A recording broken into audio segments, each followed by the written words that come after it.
Well, hello everyone and welcome back to the channel. So this is a day that I've waited for since about October of last year when I bought my Sportster S.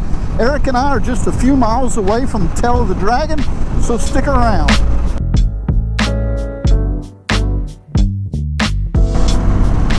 Next 11 miles, a lot of curvy roads right through here, so this is the tail of the dragon.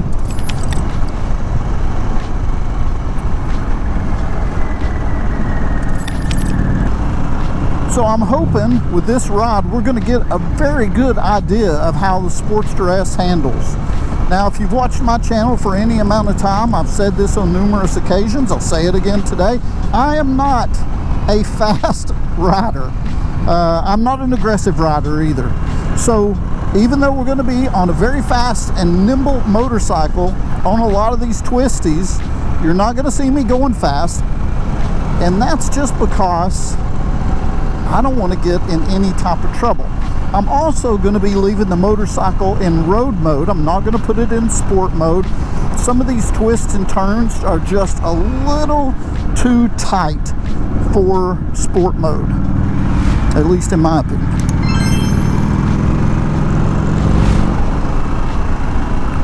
Well, if you've never been on the Dragon, a couple of pieces of advice that I would give you is just like that gentleman right there. Use the pull-offs if you have faster traffic behind you. Like right now, I've got a sport bike on my tail that I just noticed, so I'm going to get out of this guy's way the very first chance I get.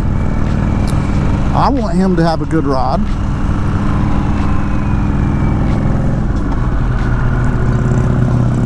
So I'm going to let these guys go, and I'm going to jump back in. And that's the way that you look out for each other and make sure everybody has a good ride.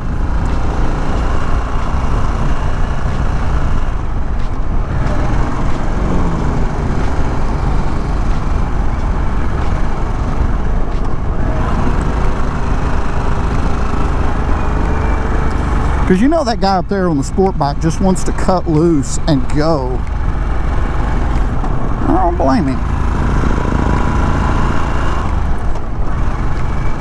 Another piece of advice I could give you if you've never been on the Dragon, or if you have, you're going to see a lot of speed limit signs that warn you about particular curves, and it's in your best interest to pay attention to those signs. So if you see a sign that says 15 miles an hour or 10 miles per hour on a particular curve, that sign's there for a reason. It's best just to pay attention and abide by what the sign says to keep everyone safe.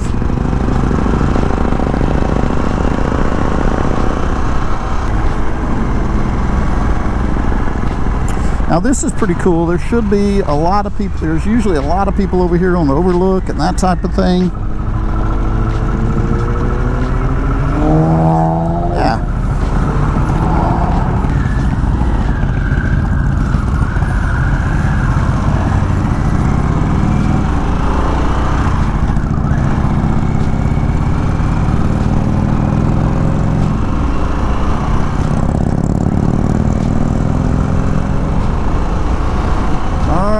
Go. Also, just like any other road, when you're on the Dragon, one of the main things is watch that yellow line. Do not cross that yellow line, because I've seen a lot of cars almost just about come over on you.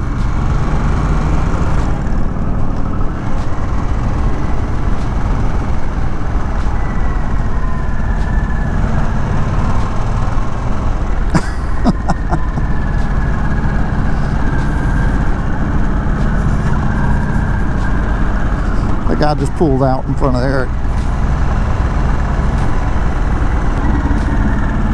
One thing about riding on the Dragon, you really just kind of roll the dice. You know, sometimes you'll have it where it's wide open and there's just nobody around and nobody gets in your way and you can take off and do your own thing. And then sometimes you've got people that just don't care. Like this guy in front of us, in front of Eric.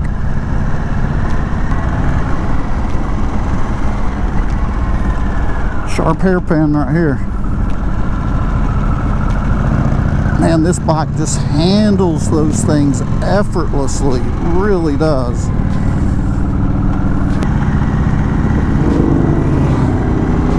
.129 photos. This is where we gotta look cool, y'all.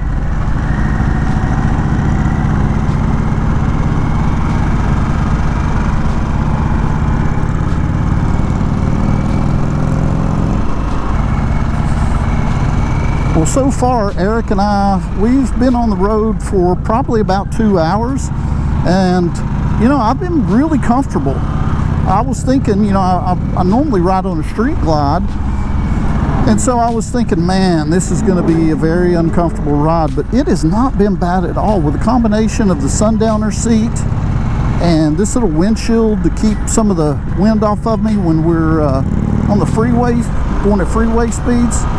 It's been great. All right, now I'm so glad that guy got out of the way. Not because Eric and I are, you know, tearing it up or anything, but just because we can kind of go at our own pace now. Enjoy some of these turns. Time to suck in your gut. Why? Because they're going to make a picture. There we go. Very cool.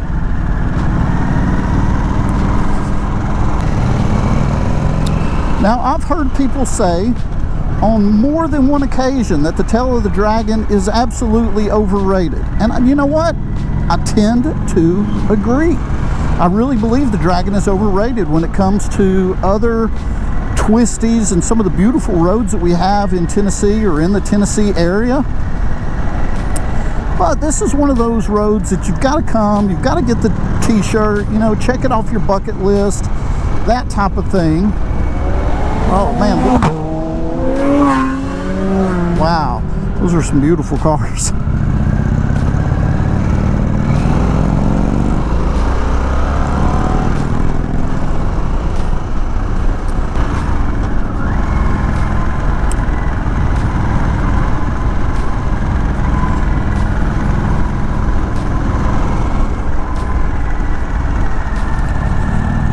So normally Eric and I, we try to come ride the Dragon a couple of times every season.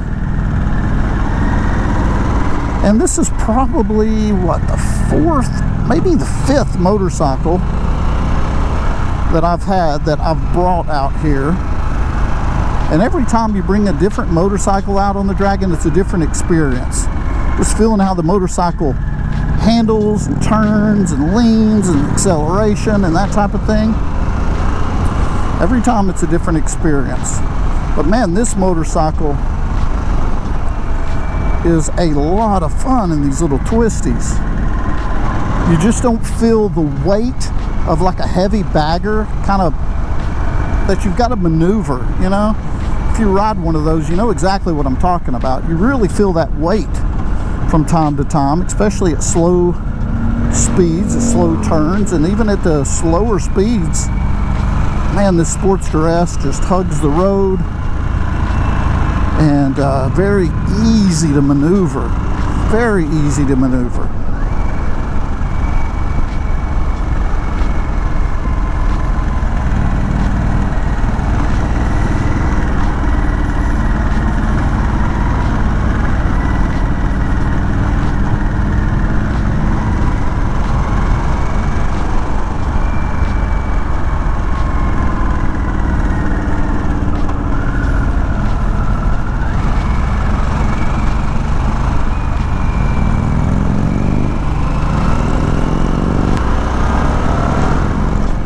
Here's a good example of what I'm talking about. We see this hairpin turn right here showing us 15 miles per hour.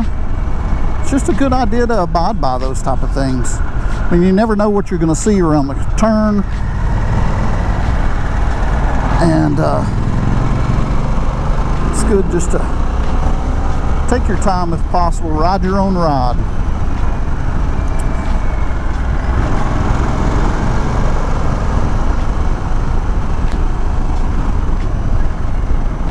Yeah, if I could give you one piece of advice when riding the Dragon, it would be to ride your own ride. Don't worry about what people are doing behind you. You get somebody that comes up on you, whether it's a car or a motorcycle, just get over. You take your time and ride at your own skill level. Don't worry about what everybody else is doing.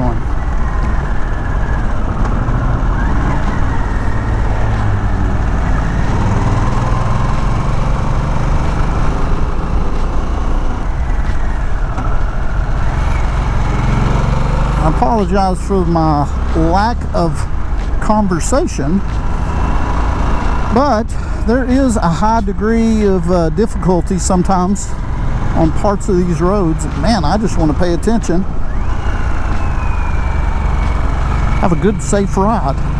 But wow, I am totally impressed by this motorcycle.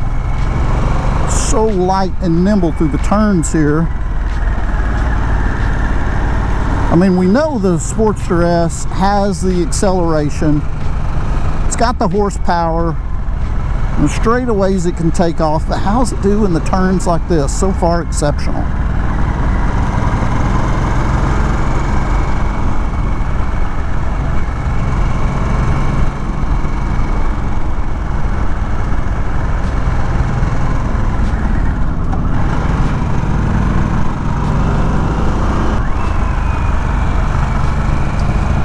So I am hoping that Eric and I are going to be able to give you guys a little bit of a treat after we finish riding Tail of the Dragon, and we're almost done here with the 11-mile stretch.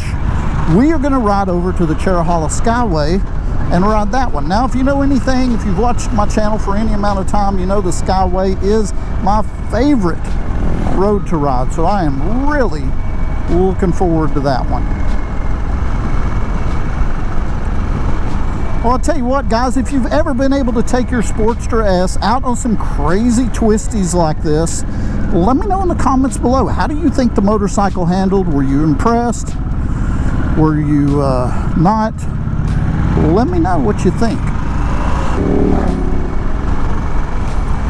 Now, right down there is where everybody stops and hangs out. Eric and I usually just cruise on through. We've kind of been there, done that time and time again.